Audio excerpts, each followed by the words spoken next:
Oke, firman Tuhan yang bertemakan kendalikan sikap Anda dengan baik. Oke, kita sebut sama-sama 1, 2, 3. Kendalikan sikap Anda dengan baik. Seperti doa saya tadi saudaraku, setiap kita memiliki sikap. Nah, yang terakhir itu sangat penting. Tapi saya mau memulakannya dulu walaupun dia terakhir. Saudaraku, kalau kita tidak mengendalikan sikap kita ini dengan baik, ya ada dua. Oke, yang terjadi. Oke. Kalau kita kendalikan dia dengan baik, dia akan menjadi baik. Kalau kita tidak mengendalikan sikap kita dengan baik, dia akan menjadi jahat. Makanya ada orang baik, ada orang yang jahat. Jadi saudaraku, untuk mengendali setiap sikap kita, yaitu bukan orang lain, harus kita sendiri yang mengendali, menguasai, mengontrol, drive sikap kita, bukan orang lain. Makanya kalau kita tidak mengendali sikap kita dengan baik, terutamanya pada waktu pagi, bangun kita harus mengendalikan sikap kita dengan baik. Sikap menghasilkan emosi. Kalau sikap kita tidak baik, emosi kita pun tidak baik. Terutamanya di waktu pagi, saudaraku. Ada orang dapat senyum, dapat bernyanyi pada waktu pagi. Itu bersyukur. Karena dia mengendalikan sikap dia dengan baik. Emosi dia juga baik. Betul? Ada orang, kalau dia berjumpa dengan kamu, ada teman saya menceritakan, kalau kamu melihat gigi dia keluar di waktu pagi, bagus mood dia, sikap dia bagus. Oke, kalau kamu tidak nampak gigi dia keluar, senyum kah apa? Jangan kamu tegur dia, nanti kamu kena marah. Jadi itu bersangkut dengan sikap. Jadi sikap ini adalah satu aset kehidupan kita. Katakan 1, 2, 3. Sikap adalah suatu aset kehidupan kita. Aset tak arti aset apa yang kita miliki, seperti rumah, kereta dan sebagainya, itu aset. Begitu juga sikap itu adalah aset pribadi kita. Harus kita jaga, harus kita kendali, harus kita kuasai dengan baik, saudaraku. Amin. Nah, kita lihat dalam firman Tuhan, dalam Kolose 3 ayat 5 sampai ayat yang ke-10. Mari kita ikut saya baca sama-sama, baik dalam Alkitab kamu di depan ataupun dalam handphone. Oke, mari kita sama baca Kolose 3 ayat 5 sampai 10. 1, 2, 3. Oleh itu, matikanlah keinginan duniawi yang menguasai diri kamu, seperti apa? Perbuatan cabul, perkara yang tidak senonoh, hawa nafsu, keinginan yang jahat, dan ketamakan. Karena ketamakan itu serupa dengan penyembahan berhala. Perkara-perkara semacam itu membangkitkan apa? Kemurkaan Allah terhadap orang yang tidak menurut perintahnya. Dahulu kamu sendiri pun hidup menuruti keinginan demikian pada masa kamu dikuasai olehnya. Tetapi sekarang kamu tidak boleh berbuat hal-hal ini lagi. Marah, mengamuk, mempunyai perasaan benci terhadap orang lain. Jangan caci maki orang ataupun guna kata-kata lucah. Janganlah sering mendustai, karena kamu sudah membuang hidup yang lama dengan semua sifatnya ataupun sikap. Sekarang kamu menjadi manusia apa? Baru, yang senantiasa apa? Dibaharui oleh penciptanya, yaitu Allah, supaya menjadi seperti siapa? Yesus, yaitu Dia. Dengan demikian kamu dapat mengenal Allah dengan sempurna. Ini sangat jelas, saudaraku. Sebelum kita mengenal Tuhan, kehidupan kita adalah seperti ini. Dia katakan kehidupan kita adalah membuat cabul, perkara yang tidak senonoh. Kita dikuasai oleh hawa nafsu, keinginan yang jahat, ketamakan, kita ibadah, tamak. Okay? Jadi saudara, ya seperti yang saya katakan tadi, sikap adalah aset terbesar setiap insan yang ada di bumi ini.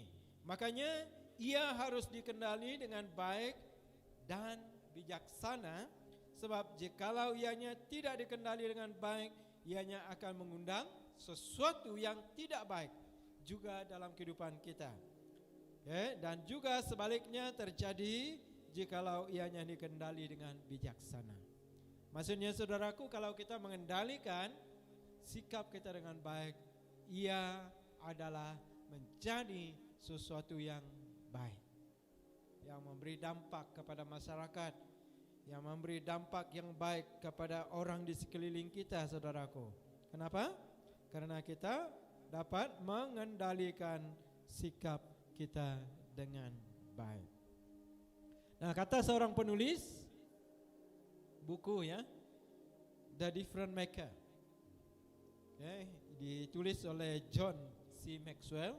Dia katakan di sini, tidak seorang pun yang seharusnya kehilangan pekerjaan, kehilangan kenaikan pangkat yaitu promosi, atau menghancurkan suatu pernikahan karena sikap yang buruk. Mengapa? Karena sikap orang tidak ditentukan. Itu adalah satu pilihan. Jadi saudara, sikap bukan sesuatu yang ditentukan, tetapi satu pilihan. Tahu arti pilih? Mau ataupun tidak mau. Kalau Tuhan menentukan sikap baik, oke, memang semua kita menjadi baik. Tetapi kita ada pilihan. Apabila Tuhan menciptakan manusia, manusia itu bukan diciptakan seperti robot. Lepas Dia menciptakan manusia, dan Allah memberi manusia itu pilihan. Jadi makanya manusia yang jatuh ke dalam dosa itu bukan rencana kehendak Tuhan. Itu adalah hawa nafsu yang manusia lakukan, saudaraku. Karena dia ada pilihan, bukan ditentukan oleh Allah. Kalau Allah menentukan manusia semuanya baik, tidak ada kejahatan, tidak ada dosa, tidak perlu Yesus mati di salib, saudaraku, betul? Tetapi ia adalah satu pilihan. Jadi saudaraku, hari ini kita memilih mana yang kita pilih, yang bagus ataupun yang jahat. Dengan sikap kita, kita pilih sikap yang baik ataupun yang tidak baik. Jadi saudaraku, memang kalau kita diajarkan dengan firman Tuhan, Tuhan mengatakan kita harus mematikan. Yang pertama tadi, mematikan pencabulan, hawa nafsu, dan yang jahat, saudaraku. Kita mematikan. Tahu arti mematikan? Kalau kita rasa tidak baik dalam kehidupan kita, kita marah, kita cabul, kita gosip dan sebagainya, saudaraku, kita matikan. Dengan apa? Dengan kekuatan daripada Tuhan. Karena dengan kekuatan kita sendiri kita tidak mampu. Roh Tuhan yang memimpin kita, Roh Tuhan yang memenuhi kita, itu yang membuat kita mampu untuk mematikan segala hawa nafsu, pencabulan dan segalanya, pendustaan dan sebagainya tadi, saudaraku. Amin. Jadi apa yang dia katakan lagi di sana? Gembala, profesor, Dan penulis, itu Chuck Swindoll, berkata, sikap bagi saya lebih penting dari pendidikan, dari keberhasilan, dari apa orang lain pikirkan atau katakan ataupun lakukan. Nah, di sini Chuck Swindoll katakan sikap lebih penting daripada pendidikan. Saudaraku ingat, walaupun orang itu cerdik, pandai, kalau sikap dia buruk, dia mengakibatkan keburukan, betul? Kalau orang itu kaya raya, kalau sikap dia tidak baik, itu juga tidak bagus, saudaraku. Jadi, kayak Chuck Swindoll mengatakan di sini, kayak bagi dia lebih penting, kayak sikap lebih penting dari pendidikan, dari uang, dari keadaan, dari kegagalan, dari keberhasilan, dari apa yang orang lain pikirkan atau katakan. Itu lebih penting dari penampilan, berkat atau keahlian, ya. Maksud dia kepakaran. Jadi lebih penting dari penampilan, bakat. Dan juga itu akan membentuk atau menghancurkan perusahaan, gereja, dan juga rumah tangga. Nah, seperti yang saya katakan tadi, memang betul. Kalau saudaraku kita dapat menguasai sikap, ia tidak akan menghancurkan. Gereja tidak akan hancur, rumah tangga tidak akan hancur, dan sebagainya. Kenapa? Karena sikap kita dikuasai dengan baik. Kalau kita mau marah, contoh dia, masa driving kah, masa di rumah kah. So, kalau kita dapat mengendalikan kemarahan itu, sikap marah itu, bagaimana? Nah, nanti kita akan belajar. Ada 6 perkara cara bagaimana kita mengendalikan sikap kita. Nanti ya, tunggu sebentar. Ini masih dalam pendahuluan ya. Nah, saudaraku, mengagumkan adalah kita memiliki pilihan setiap hari tentang sikap yang akan kita ambil sepanjang hari itu. Kita bersikap baik ataupun kita bersikap tidak baik. So, kita mengendalikan dia dari awal pagi. Sebab itu bersangkut paut dengan mood kita. Mengapa orang katakan bad mood hari ini? Wah, ada yang bergembira, wah, si Anu tidak pernah begini, begitu. Dia sangat bersukaria pada hari ini. Kamu lihat dia, muka dia berseri-seri. Tetapi kebiasaannya, wah, dia tidak ada mood, tidak baik mood dia. Kenapa? Sikap. Itu saudaraku sangat penting kita mengendalikan sikap. Sebab dia katakan di sini, mengagumkan adalah kita memiliki pilihan setiap hari tentang sikap yang akan kita ambil sepanjang hari itu. Kita tidak dapat mengubah masa lalu kita, betul? Kita tidak dapat mengubah masa lalu kita. Kita tidak dapat mengubah kenyataan bahwa orang bertindak dengan cara tertentu. Tetapi, saudaraku, kita dapat mengubah sikap diri kita sendiri. Dan kita juga tidak dapat mengubah sikap orang lain. Kalau orang itu malas, ya, bagaimanapun kita coba untuk mengubah sikap dia, kalau dia sendiri tidak mau berubah, tidak dapat. Kita boleh bantu dia, kalau dia sendiri dapat, mau, dia kata saya mau berubah, dia dapat. Jadi kita harus ingat ya, sikap ini sangat penting. Kita tidak dapat mengubah sesuatu yang tidak dapat dihindari.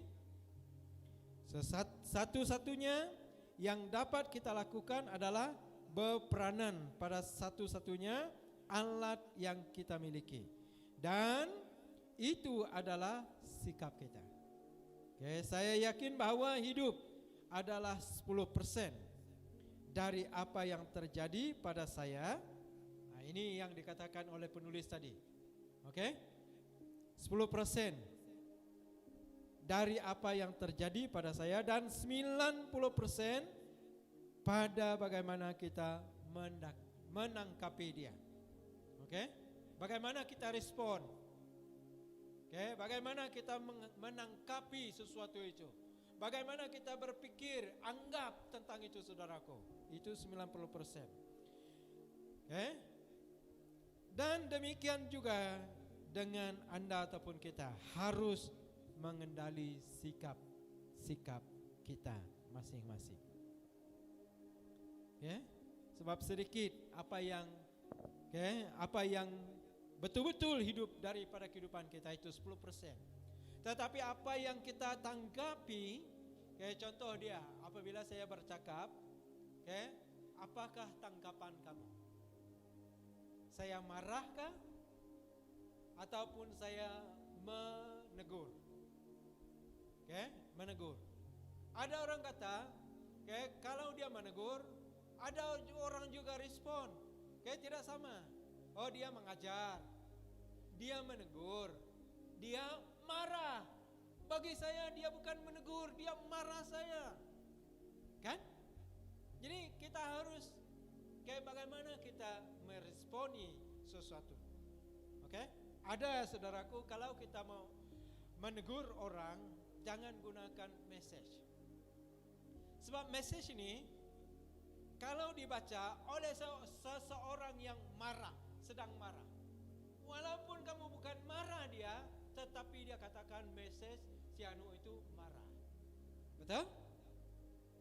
Jadi bagus kamu telepon dia, bercakap dengan dia sendiri, supaya saudara dia tahu suara kamu bagaimana. Sebab kalau bermessage itu dia tidak ada suara, tetapi dia dapat menanggapi apa yang kamu message itu, marah, tegur, mengasihi. Betul gak? Jadi 90% itu adalah tangkapan Anda. Bagaimana kamu menangkapi sesuatu itu. Yang orang khotbahkan, yang orang beritahukan, itu bersangkut paut dengan sikap kita. Ada orang itu dia sikap dia lemah lembut. Orang marah dia pun dia diam. Ada orang sikit bercakap, satu orang lain dia punya mungkin 100. Sikap dia tidak dapat dikuasai, dia tidak dapat kontrol. Sikap dia. Jadi saudara hati-hati dengan sikap, ya.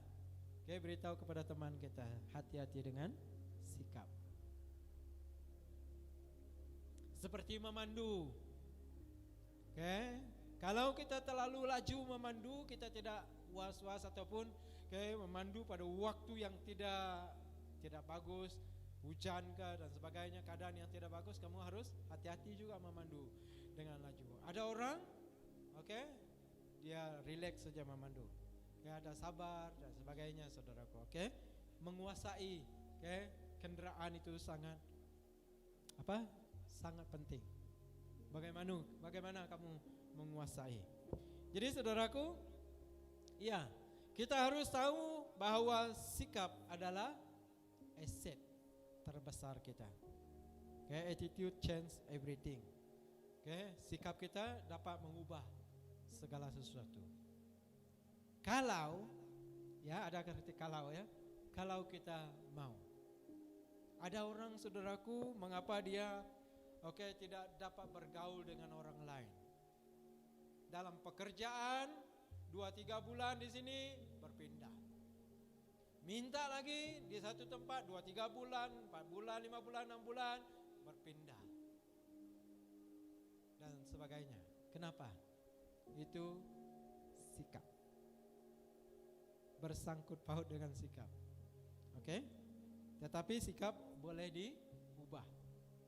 Dengan kita bertekad, dengan kita berpendirian, kita mau berubah. Saya mau berubah. Jadi sikap orang itu daripada yang malas, dia pergi rajin. Daripada yang marah, dia menjadi pendiam. Dan sebagainya. Daripada yang tidak pandai, dia menjadi orang yang pandai. Kenapa? Sikap dia diubah. Malas pergi kepada yang rajin. Amin. Nah, Apa kata firman Tuhan yang telah kita baca sebentar tadi? Nah, itu sudah saya jelaskan tadi, saudaraku. Oleh itu matikan keinginan duniawi yang menguasai diri kamu.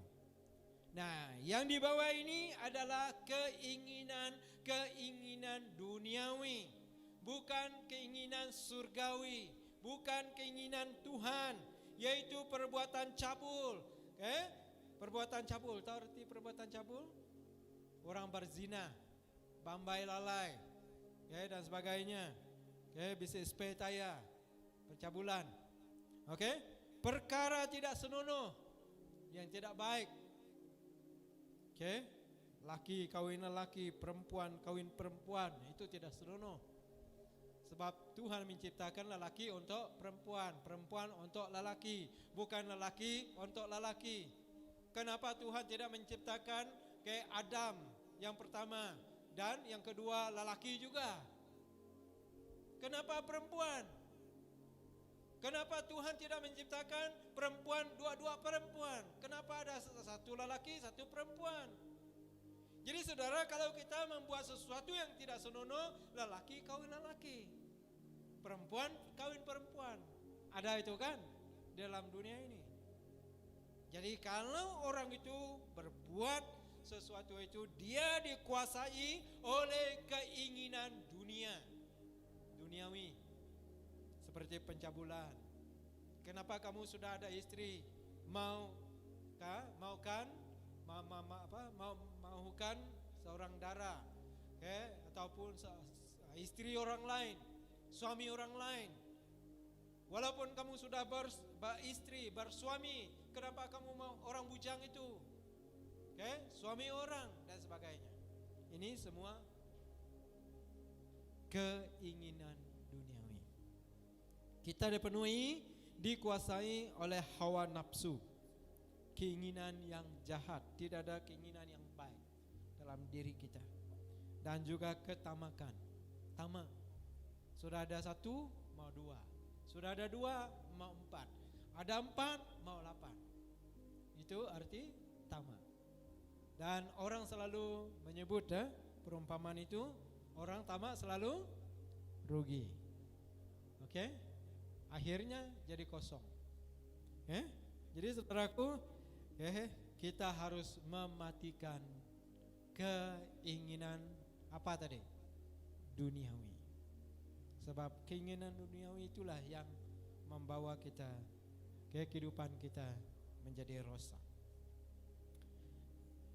Dalam bagian B, apa akibat perkara tersebut di atas tadi, saudaraku? Keinginan duniawi, apa akibatnya? Mari kita lihat di sana. Perkara semacam itu membangkitkan apa? Kemurkaan Allah, kemarahan Allah terhadap orang yang tidak menurut perintah. Perintah siapa? Perintah Tuhan. Sebab Tuhan memang tidak mau Dia memberikan kita menjadi orang cabul, perzinahan, membuat perkara yang tidak senonoh dan sebagainya. Tuhan tidak berkeinginan ataupun tidak mau kita berbuat demikian. Makanya Dia membangkitkan kemurkaannya. Dia akan marah. Kalau Tuhan marah, kalau kita tidak bertobat, akhirnya kita di dalam kebinasaan. Jadi saudaraku, kita harus menguasai sikap kita.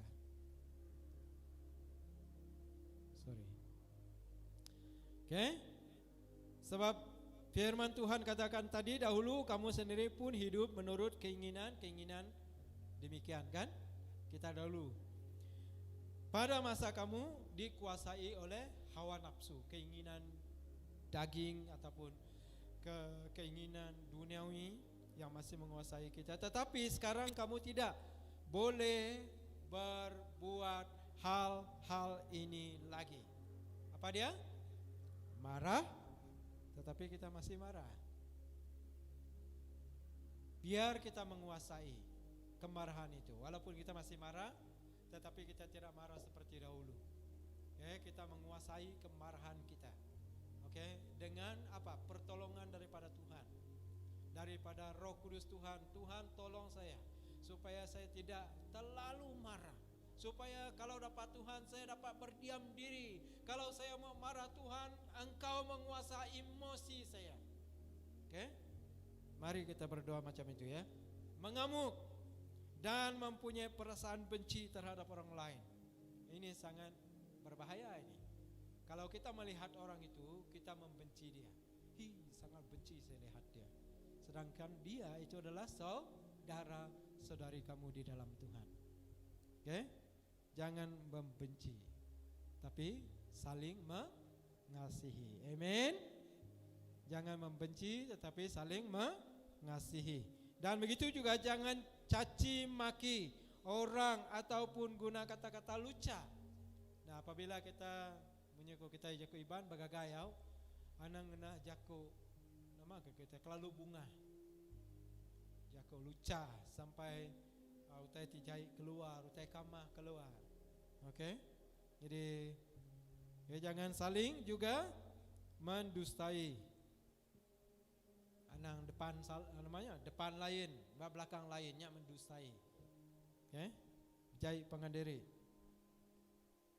Karena kamu sudah membuang hidup yang lama dengan semua sifatnya. Hidup kita yang lama telah dibuang oleh karena kita terima Yesus dalam kehidupan kita.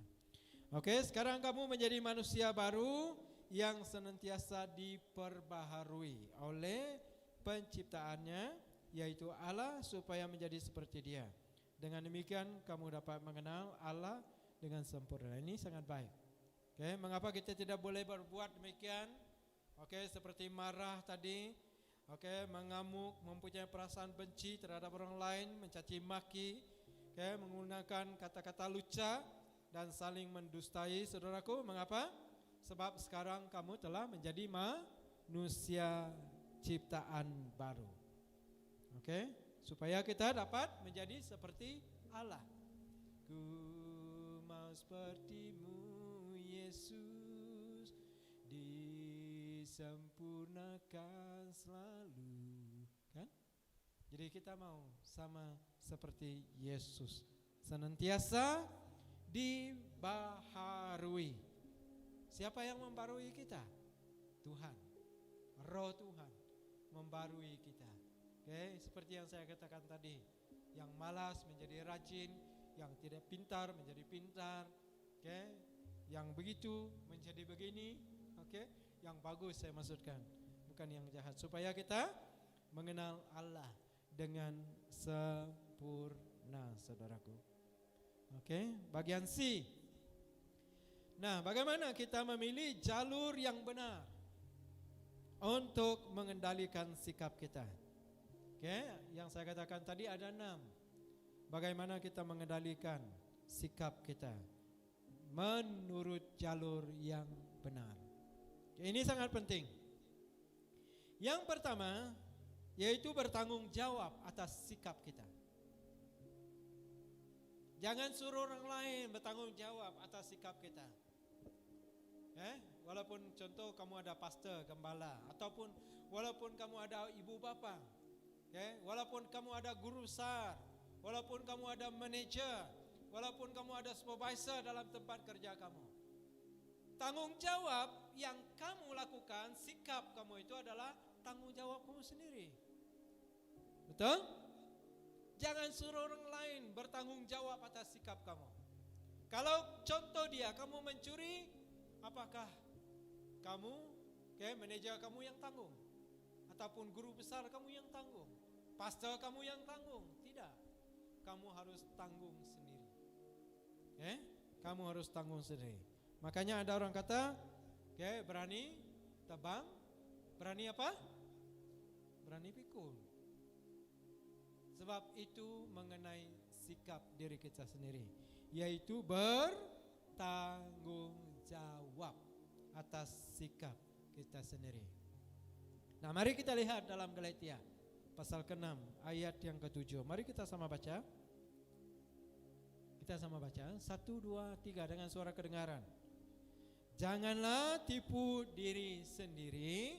Tidak seorang pun dapat memperbodohkan Allah. Seseorang akan menuai apa yang ia tanamkan. Jadi saudara, kita menuai apa yang kita tanam. Itu tanggung jawab.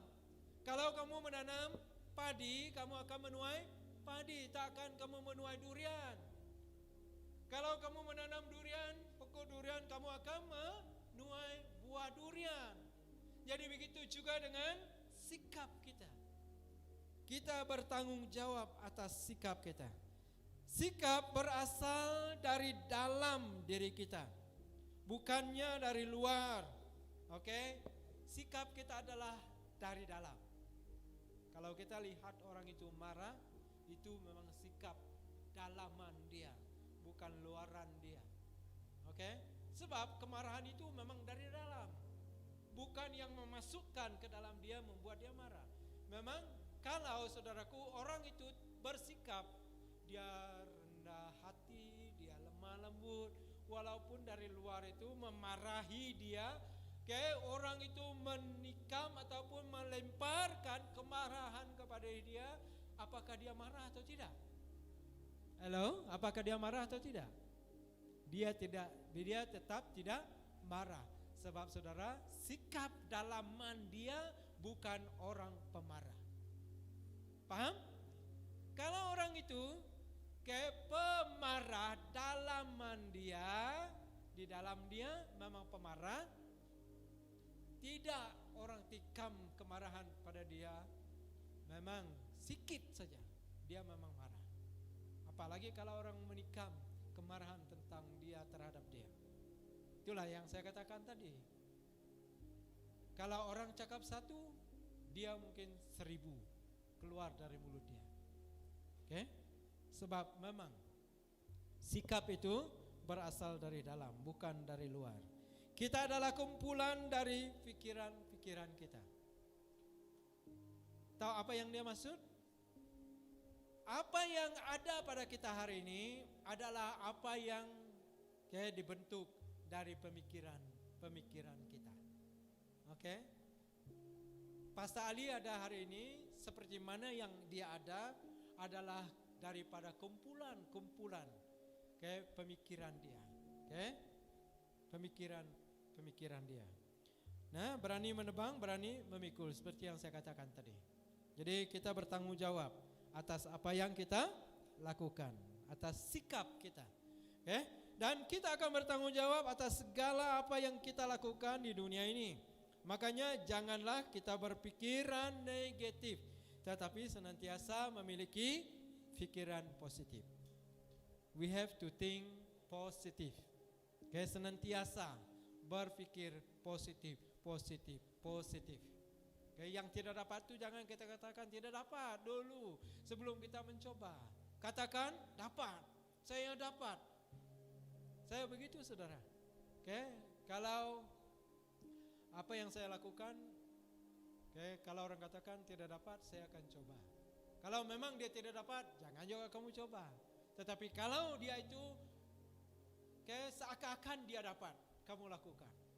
Coba. Coba.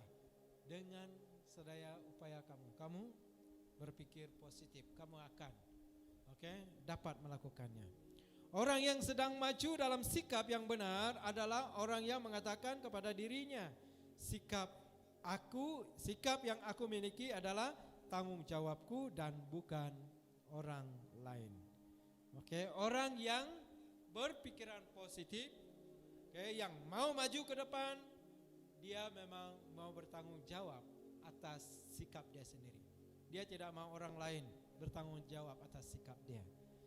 Contoh dia dalam iman kita. Sebab iman kita ini penting. Dia bukan hanya 10 tahun, 20 tahun, 30 tahun, 50 tahun, tidak. Dia, iman kita adalah sampai selama-lamanya, sampai kita meninggal dunia. Ukai 10 tahun, 20 tahun. Nah, sehari-hari kita hidup, sehari-harinya iman kita. Dapat iman kita, apa namanya, penghidup kita itu nak ditemu kita berapa puluh tahun lagi kita hidup. Makanya, iman ini sangat penting sampai selama-lamanya. Kita harus beriman kepada Tuhan. Walau apapun terjadi, walau apapun kata orang, itu kata orang. Jangan dengar kata orang kalau kita sendiri tidak mendengar. Ataupun sebagainya. Kita dengar daripada firman Tuhan, kita menguatkan diri kita, dan jangan melihat apa yang berlaku dalam dunia ini. Jangan membuat perkara dalam dunia ini membawa iman kita, mengugat iman kita, membawa iman kita runtuh dan sebagainya. Tetapi kita harus melihat ke depan, yaitu melihat Tuhan kita. Bunyi ko lagu kita ya dalam jaku ibadah. Perning meh ngaga Yesus. Perning meh ngaga Yesus. Nur pengharap kita berlempai papanggai hari pun ataka penghujungnya menjadi. Jadinya yang pertama yaitu kita bertanggung jawab atas sikap kita. Kalau kita katakan berhenti, berhentilah. Kalau kita katakan maju terus, kita akan maju. Itu maksud dia.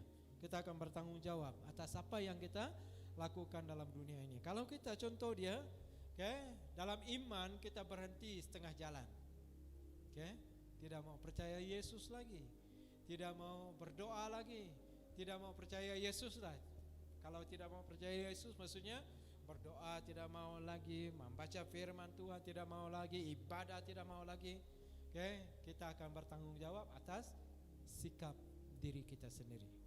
Dan yang kedua yang harus kita lakukan yaitu mengevaluasi sikap kita sendiri sekarang. Kalau kita tidak mengevaluasi sikap diri kita, kita akan begitu saja.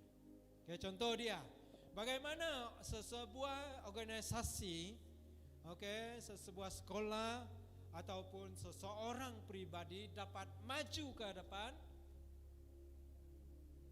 Bagaimana? Dia menggunakan evaluasi. Standard operation. Contoh dia, SOP seperti yang kita pakai sekarang. Bagaimana kita mengelakkan daripada jangkitan COVID-19? Yaitu kita ada SOP. Jarak jauh, cuci tangan senantiasa, pakai mask, face mask dan sebagainya. Jadi itu SOP. Dan begitu juga dalam sikap kita. Bagaimana kita mengevaluasi diri sendiri? Kalau kita dapat mengevaluasi diri sendiri, saudaraku, kita boleh suruh teman kita. Kalau kami sebagai pastor, kami ada dulu dalam praktikal kami ada borang evaluasi. Bagaimana seseorang itu mengevaluasi kami, dalam pembelajaran, dalam sikap dan sebagainya. Orang dapat melihat kita.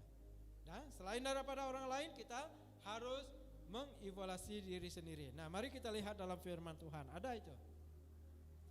Dalam 2 Korintus pasal 13 ayat yang kelima.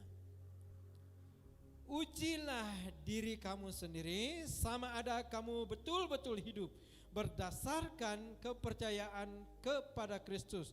Tentu kamu tahu bahwa Kristus Yesus hidup dalam diri kamu, kecuali kamu tidak lagi percaya kepadanya. Nah, bagaimana kita mengevaluasikan diri sendiri kita? Ujilah. Ujilah diri sendiri. Sama ada kamu betul atau tidak. Berdasarkan kepercayaan kamu kepada Kristus.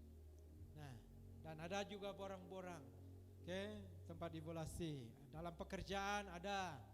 Bagaimana orang mengevaluasi kita supaya kita dapat naik promosi, naik pangkat. Daripada borang evaluation. Bos yang evaluasi kan, yang bekerja perintah company sama dalam sekolah. Kita dievaluasi. Selain daripada itu kita sendiri yang evaluasi ya. Amin. Nah, lihat diri Anda sendiri dengan jelas sehingga Anda dapat membuat perubahan positif pada cara Anda berpikir. Ini sangat penting. Kamu melihat diri Anda sendiri. Dan lepas itu kamu berpikir positif. Jangan berpikiran negatif. Untuk mengatasi masalah sikap, kita harus apa? Mengenal pasti perasaan-perasaan bermasalah tentang diri kita sendiri dan juga tentang orang lain.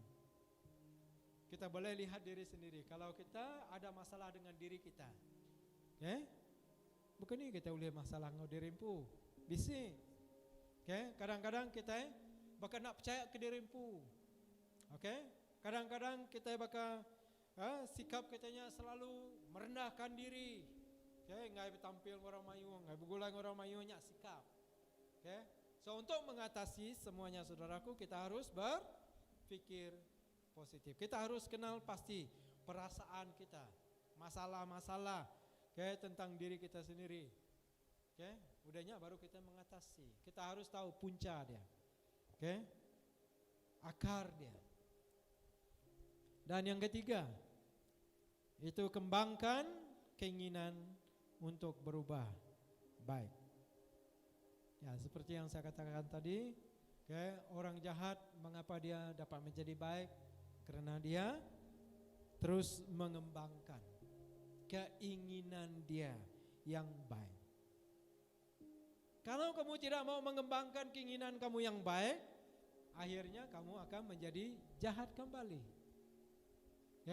Untuk menjadi orang baik kamu harus kembangkan. Kembangkan maksudnya kita harus melakukan senantiasa berkali-kali kita melakukan kebaikan itu, perbuatan yang baik. Nak kita labuh. Tetapi kalau kita tidak mengembangkan, kalau kita tidak ada usaha untuk berkeinginan yang baik, jadi akhirnya kita kembali kepada orang jahat. Itu juga kepada semua kita. Apalagi kita yang telah jatuh ke dalam dosa yang dalam. Tuhan telah mengangkatkan kita kepada kasih karunia, kemurahan, anugerah. Tetap berdiri tegap, lakukan sesuatu yang baik, berkeinginan melakukan, mengembangkan sesuatu yang baik dalam kehidupan kita. Amin. Semua kita, kan, Edrich? Semua kita, untuk melakukan sesuatu yang baik, kembangkan sesuatu yang baik, baca firman, beribadah, taat, sentiasa berdoa, kepada Tuhan. Nah, kita lihat dalam Amsal ya. Dalam Amsal ya 11:19. Sesiapa yang bertekad melakukan kebaikan akan hidup bahagia. Nah, di sini sangat jelas kan? Sesiapa yang bertekad melakukan kebaikan akan hidup bahagia. Tetapi sesiapa yang berkeras melakukan kejahatan menuju maut. Di sini saudaraku sangat jelas. Kalau kita mau menjadi orang baik, kita bertekad, berjanji, saya mau menjadi orang yang baik. So, apa yang kamu buat? Melakukan sesuatu yang baik. Dan kamu akan menjadi orang bahagia. Tetapi sesiapa yang berkeras melakukan kejahatan, orang yang melakukan kejahatan, walaupun tidak dilihat orang lain, ibu bapa kita, saudara-saudari kita, saudaraku, akhirnya dia menuju kepada maut. Saya berharap kita simpan firman Tuhan ini sangat baik. Keinginan untuk berubah adalah kunci daripada pertumbuhan dalam semua bidang kehidupan. Ini sangat baik ya, sangat baik. Kalau kita ada keinginan untuk berubah, itu adalah kunci pertumbuhan dalam semua kehidupan. Yang kamu pikir adalah yang baik. Yang kamu pikir adalah mau berubah. Berubah menjadi orang baik. Itu dalam pikiran kita. Jika Anda sungguh-sungguh ingin berubah, Anda akan berada dalam proses perubahan saat ini.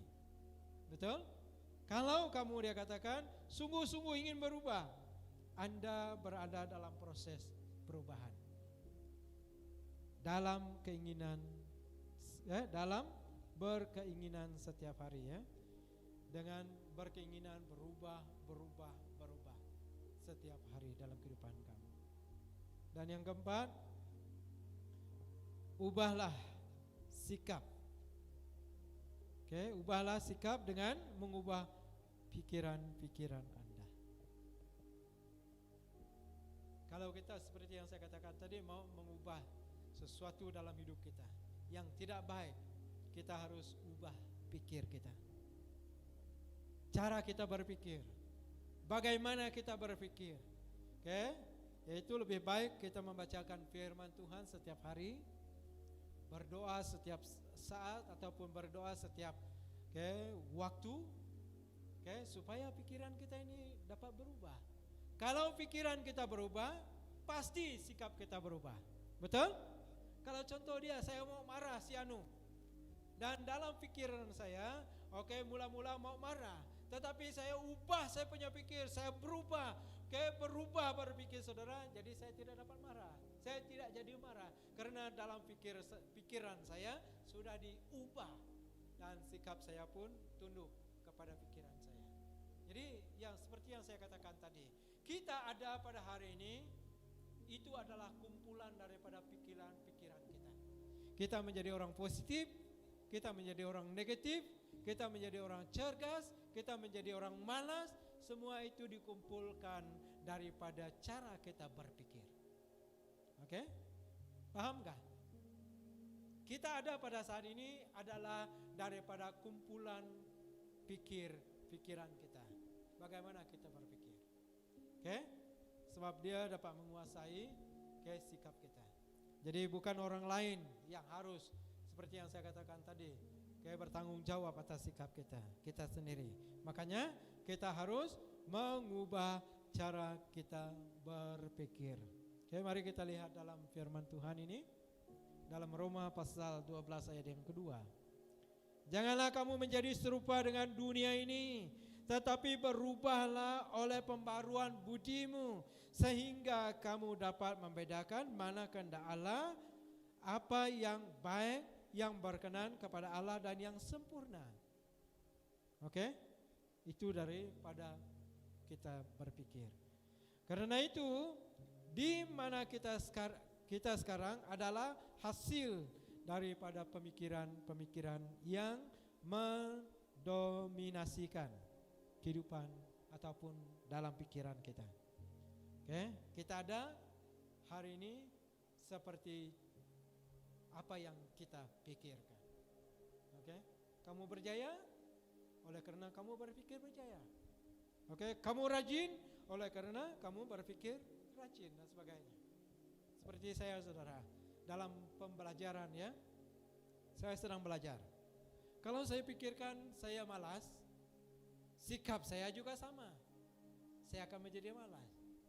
Makanya saudara saya berusaha, ubah cara saya berpikir, sikap saya yang malas, saya berpikir rajin.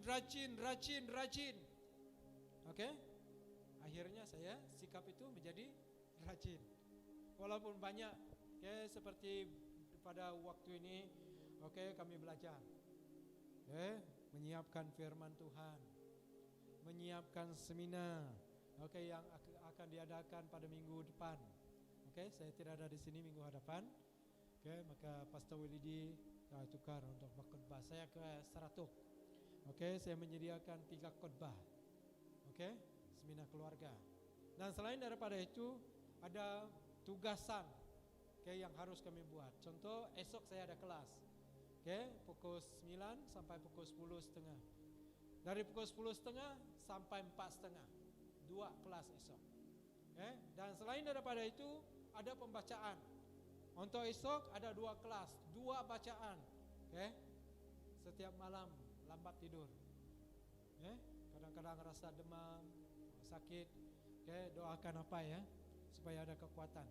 Saya kata dengan istri saya, lepas ini saya tidak mau belajar lagi, sudah cukup.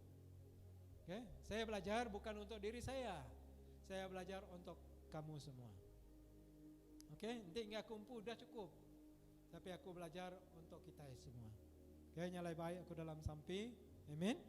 Awak bisa pengering, pengerai, bisa penemu, bisa pemandai data Tuhan. Harap aku boleh tembuk tahun ujung tahun 2022 lah. Awak bisa pikiran positif. Anak itu. Buat pikir aku kak itu alang-alang kan. Mesti sampai selesai. Amin. Cara kita berpikir harus kita ubah. Ingat saudara, bahwa kita dapat mengendalikan pikiran dan sikap kita. Kita dapat mengendalikan pikiran dan sikap kita. Maksudnya kita dapat berubah. Anda bukanlah apa yang Anda fikirkan, tetapi apa yang Anda fikir, itulah Anda. Tuh, dalam bukunya, Anda bukan apa yang Anda fikirkan, tetapi apa yang Anda fikir, itulah Anda.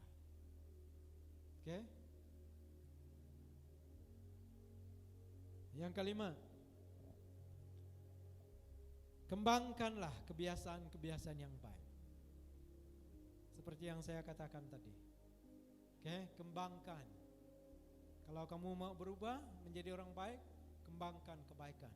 Lakukan kebaikan. Buatlah kebaikan. Kalau kamu mau menjadi orang jahat, senang. Lakukan kejahatan. Buatlah kejahatan.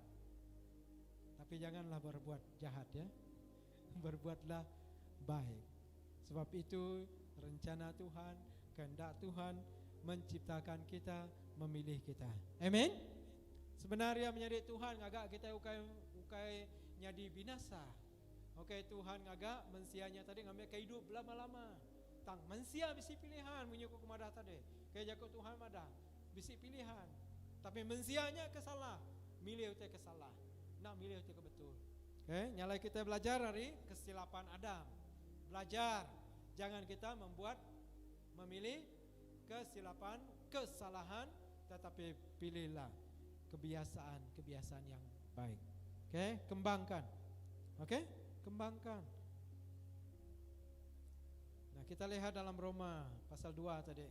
Ini terjemahan bahasa Malaysia, janganlah ikut kebiasaan dunia, tetapi biarlah Allah membarui cara kamu berpikir sehingga kamu dapat mengetahui kehendak Allah, yaitu apa yang baik dan apa yang menyenangkan hatinya. Kalau kita senantiasa baca firman Tuhan, itulah yang dapat mengubah, itulah yang dapat mengembangkan kehidupan baik kita. Ada dua sikap manusia yang ada dalam dunia ini, yaitu sikap positif dan negatif. Saya harap kita pilih sikap yang positif, jangan pilih yang negatif. Baik dalam kamu belajar, kamu menjadi guru, menjadi lecturer, kamu dalam pekerjaan, dalam menjadi pelayan dan sebagainya. Pilihlah sesuatu yang positif dan kembangkan. Kembangkan, lakukan. Tahu arti kembangkan, kita belajar. Nah, ini terjadi adalah daripada bagaimana kita dididik dari kecil, baik secara negatif dan positif, atau secara lemah lembut, keras, secara rendah hati, atau egois. Kita dibentuk dari kecil. Bagaimana kita dibentuk? Kalau kita dibentuk dengan cara keras, kita akan menjadi orang keras. Kalau kita dibentuk dengan lemah lembut, orang itu akan menjadi lemah lembut. Tetapi juga itu terpulang kepada apabila dia sudah membesar. Apakah itu dapat berubah? Dapatkah diubah? Dapat. Dengan cara berpikir. Cara berpikir. Jadi, terus kembangkan kebiasaan-kebiasaan baik dalam kehidupan kita. Terus kembangkan. Contoh dia ada, contoh. Kembangkan perkara yang baik. Contoh memberi. Oke, salah satu contoh memberi. Oke, itu adalah sesuatu yang baik. So, bagaimana kita mau menjadi orang yang bermurah hati? Contoh ini ya, kita harus belajar memberi. Oke, supaya kita jadi orang yang bermurah hati. Itu sesuatu yang sangat simpel ya, sangat senang. Dan perkara yang lain sama. Dan yang terakhir, ini yang saya katakan tadi. Yang last tetapi saya dahulukan. Ini sangat penting. Aturlah sikap Anda setiap hari, terutamanya di waktu awal pagi, sebelum melakukan perkara-perkara yang lain. Sikap mesti ditentukan dari awal pagi. Mesti diatur. Pada waktu pagi, sebelum bangun apa yang harus lakukan, ataupun setelah kamu bangun. Setelah kamu bangun apa yang kamu lakukan. Nah, mari kita lihat dalam firman Tuhan dulu.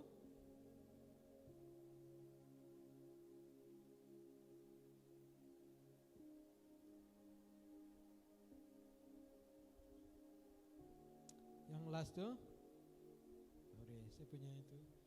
Kita baca dari Yosua pasal 1 ayat 8 dan 9. Coba kita sama baca. 1, 2, 3. Pastilah semua kitab Taurat senantiasa dibaca kepada umatku semasa kamu beribadat. Kajilah kitab itu siang dan malam. Pastikanlah supaya engkau mentaati segala yang tertulis di dalamnya. Dengan demikian engkau akan makmur dan berjaya. Ingatlah perintahku kepadamu supaya engkau yakin dan berani. Jangan takut ataupun tawar hati, karena aku, Tuhan Allahmu, menyertai engkau kemana saja engkau pergi. Nah, di sini saudara, Tuhan berbicara kepada Yosua. Jadi dia katakan, pastikan kitab Taurat senantiasa dibaca kepada umatku. Dan bukan hanya dibaca, tetapi dikaji, dipelajari, diselidiki siang dan malam. Pastikan supaya engkau mentaati apa yang tertulis di dalamnya. Dengan demikian engkau menjadi makmur, bahagia dan berjaya. Dan ingat perintahku, supaya engkau yakin dan berani. Jangan takut. Kalau kita bersama dengan Tuhan, kita tidak akan takut, saudaraku. Jadinya saudara, pada awal pagi setelah kita bangun pagi, inilah yang harus kita lakukan. Awalilah. Sebut 1, 2, 3. Awalilah kehidupan kita dengan doa. Berdoa, membaca, merenungkan firman Tuhan. Atur terlebih dahulu daripada dalaman, yaitu sikap kita. Sebab sikap itu tadi saudaraku bukan di luar, tetapi di dalam kita. Makanya kita harus atur dahulu dalaman kita. Tetapi saudaraku, ramai kita mengatur luaran, saja dengan hiasan ini dan itu. Jangan pergi bersulik dulu. Jangan pergi sisir rambut kita dulu. Apa yang kita buat setelah kita bangun daripada tidur, berdoa. Lepas itu baca, renungkan firman Tuhan. Baca dan renungkan firman Tuhan. Lepas itu baru kamu ke tandas. Lepas itu baru kamu mandi, masak dan sebagainya. Amin. Sebab ini penting. Kalau kamu mau menguasai sikap, bagaimana kamu mengatur dia dengan baik, inilah cara yang terbaik. Sepanjang hari kalau mood kamu bagus, kamu tidak akan marah orang. Kamu tidak akan mengutuki orang. Kamu tidak akan mendustai orang, teman-teman, mencaci maki teman-teman kita, saudaraku. Amin. Jadi kita menguasai, dengan berdoa, membaca, merenungkan firman Tuhan, dan aturlah sikap kita dengan baik. Bukan atur di luaran kita terlebih dahulu. Ini sangat penting. Makanya saudara, iman kita juga ditentukan oleh sikap kita. Saya ulang sekali lagi. Iman kita juga ditentukan oleh sikap diri kita. Kita mau maju terus ataupun kita mau mundur. Itu yang saya katakan. Ataupun ada orang kata berhenti. Berhenti di sini, ada waktu lagi saya sambung. Saudara, ingat Tuhan yang menguasai kehidupan kita. Tuhan megai nyawa, megai seput kita. Engkau kita berpikir, oh aku boleh hidup 10 tahun, 20 tahun dia lagi. Kok kita berpikir, tapi nyawa seput kita dalam jari Tuhan. Kadang nak pergilah lusa kita mati dah. Nak sempat kita menikmati utai ke 20 tahun, 30 tahun dirancang kita menjadi. Okey? Nyalai sikap kita harus dikuasai. Laban dia membentuk diri kita. Okey? Jadi kalau kamu mau maju, inilah kita senantiasa berdoa, baca firman, merenungkan firman. Sambil kita bekerja, ingat apa yang kita lakukan hari ini dalam iman kita itu berkekalan. Apa yang kita lakukan hari ini itu menentukan masa depan kita. Dini roh kita, semangat kita, penghidup kita. Laban dia ada berhenti. Oh, ngayage ku ke gereja. Laban takut ke COVID. Laban takut ke penyakit. Okey? Aku ngai ke gereja lagi. Padulah ke gereja. Itu terpulang kepada kamu. Bukan saya bertanggung jawab atas apa yang kamu lakukan. Kamu yang bertanggung jawab atas sikap kamu sendiri. Betul? Ada yang kita baca tadi.